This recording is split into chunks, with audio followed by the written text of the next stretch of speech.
Uh, there's some things that I might say, and some people may not understand my term. And Walt Wolf, from the English professor at NC State, helped me with this. And yeah, he does the Language and Life Project at NC State and studies the Ocracoke brogue among other dialects. And it's got the QR code in it, so on a smartphone you can scan it and hear me talking.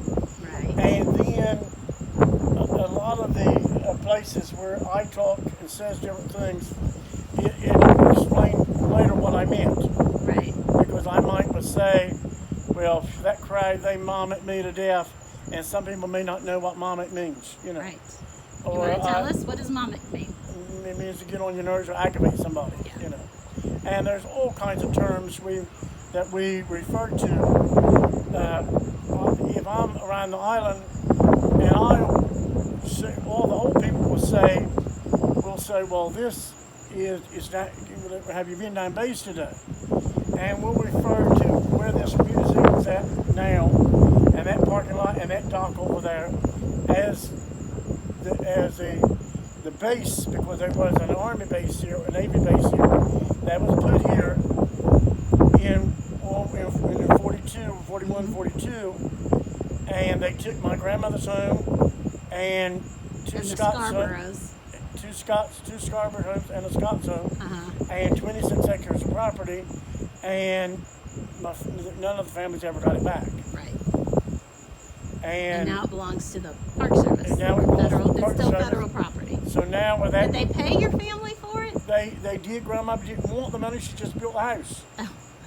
Brand new house. It was brand new house. Did they move the house? Huh? Did they move the house? No, or did they tear it lost down? the house. No. Oh no. They used the house as an office for the officers. I know that Jenny Scarborough talks about how her family's still bitter about it. All the old families were bitter back because they lost their homes. Yeah. It was brand new homes. They were brand new homes.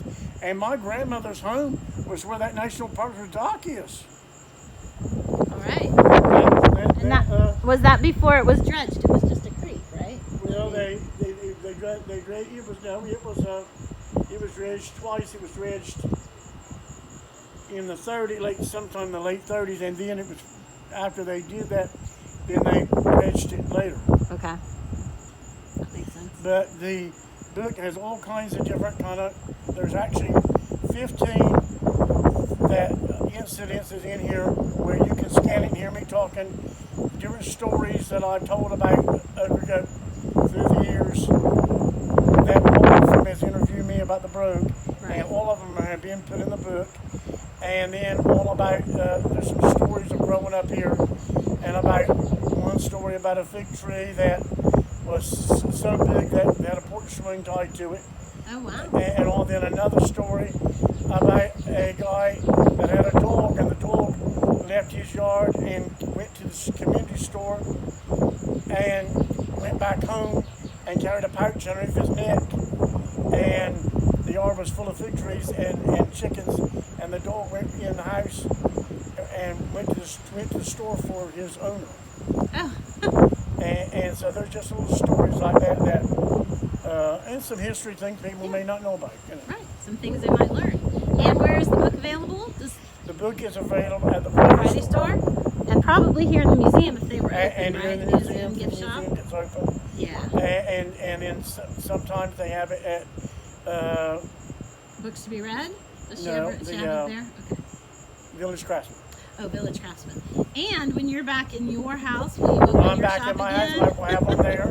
Okay. And I have a small little antique shop, and people love to come in, and they like to come in and chat with me and talk to me and ask me Ocracoke history and all that. That's my one weakness, that I love Ocracoke history and all that, you know. So. Well, thank you so much for talking today, and we are going to post these videos and let people ask some questions, and then we'll come back to Chester in a week or so and have him answer if anyone has any questions to ask. So I'll do my best to answer anything I can. Maybe something I don't know, and all it is, I'll try to do research to try to find out. Okay, great.